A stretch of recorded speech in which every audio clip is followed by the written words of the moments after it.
জাতীয় ঐক্যমত্য কমিশনের সাথে শুরু হয়েছে এনসিপির বৈঠক। সকালে জাতীয় সংসদ ভবনে বসা এই বৈঠকে যোগ দেয় এনসিপির সদস্য সচিব আক্তার হোসেনের নেতৃত্বে 5 সদস্যের প্রতিনিধি দল। জুলাই জাতীয় সনদ কিভাবে বাস্তবায়ন হবে, এর আইনি ভিত্তি কী হবে ও গণভোটে কী কী প্রশ্ন থাকবে, এসব বিষয়ে প্রাধান্য পাচ্ছে আলোচনায়। আর কমিশনের পক্ষ থেকে দলটির প্রতিনিধিদের সাথে কথা বলে সনদে স্বাক্ষরের বিষয়ে অগ্রগতি নিয়ে আলোচনা চলছে।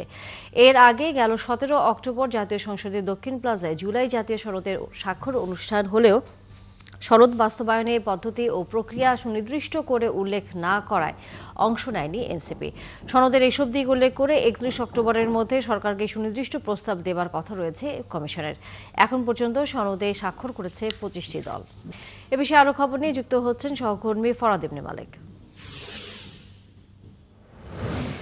ফরহাদ, বৈঠকের এনসিপি কোন কোন বিষয় নিয়ে আলোচনা করছে এবং একই সাথে কমিশনের পক্ষ থেকেও আসলে কি জানানো হবে?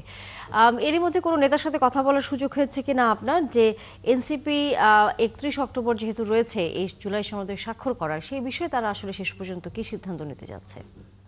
তানিয়া, এনসিপি আজ ঐকমত্য কমিশন এসেছে। তারা ঐকমত্য কমিশনের সাথে আলোচনা করবে। আলোচনার মূল বিষয়টা হচ্ছে যে ঐকমত্য কমিশন যে একটা জুলাই সনদ একটা তৈরি হয়েছে, জুলাই সনদ অনেকগুলো দল এখানে স্বাক্ষর করেছে, এনসিপি স্বাক্ষর করেনি। তার মূল কারণ ছিল জুলাই সনদের বাস্তবায়ন পদ্ধতিটা কি হবে, এই জুলাই সনদ যে হচ্ছে জুলাই সনদটা কিভাবে বাস্তবায়ন হবে, এতে কি কি বিষয়গুলো থাকবে, এটা জনগণের জন্য কিভাবে প্রতিফলিত হবে, যদি গণভোট হয় গণভোটে কি বিষয় উল্লেখ করা থাকবে, নোট অফ ডিসেন্ট সহ অনেক কিছু বিষয় রয়েছে, এগুলো কিভাবে নোট অফ ডিসেন্টগুলো কিভাবে পরবর্তীতে বাস্তবায়ন করা হবে, নানা রকমের কিছু প্রশ্ন নিয়ে এনসিপি জুলাই সনদ স্বাক্ষর অনুষ্ঠানে যায়নি, তার অনুষ্ঠানটা বয়কট করে।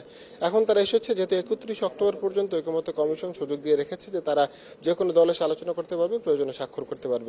ঐকমত্য কমিশন আশা করছে এনসিপি আজ তাদের সাথে আলোচনা করে স্বাক্ষর করে যাবে। আর এনসিপির আশাবাদ যে বিষয়গুলোতে তারা এখন পর্যন্ত ঐকমত্য কমিশন থেকে সুস্পষ্ট নির্দেশনা বা সুস্পষ্ট মন্তব্য পায়নি, উত্তর তারা পায়নি, সেই উত্তরগুলো তারা নিয়ে তারা স্বাক্ষর করবে। যদি এই উত্তর তারা না পায় তাহলে তারা স্বাক্ষর করবে না বলে আমরা জানতে পেরেছি। তবে তারা আশাবাদী যে কমিশন তাদের যে দাবি, অর্থাৎ তারা দাবি করছে যে জুলাই সনদ নিয়ে যেসব বিষয়গুলো নিয়ে অনেকগুলো দাবি দেওয়া বা মতবিরোধ ছিল ঐকমত্য কমিশনে, এনসিপি প্রথম এইসব বিষয়গুলো তারা দাবিগুলো তুলেছে এবং একটা ঐক্যমতে আসার একটা সম্ভাবনা তৈরি হয়েছে। এই সম্ভাবনা যাতে শেষ না হয়ে যায় সেজন্য তারা আলোচনা করছে।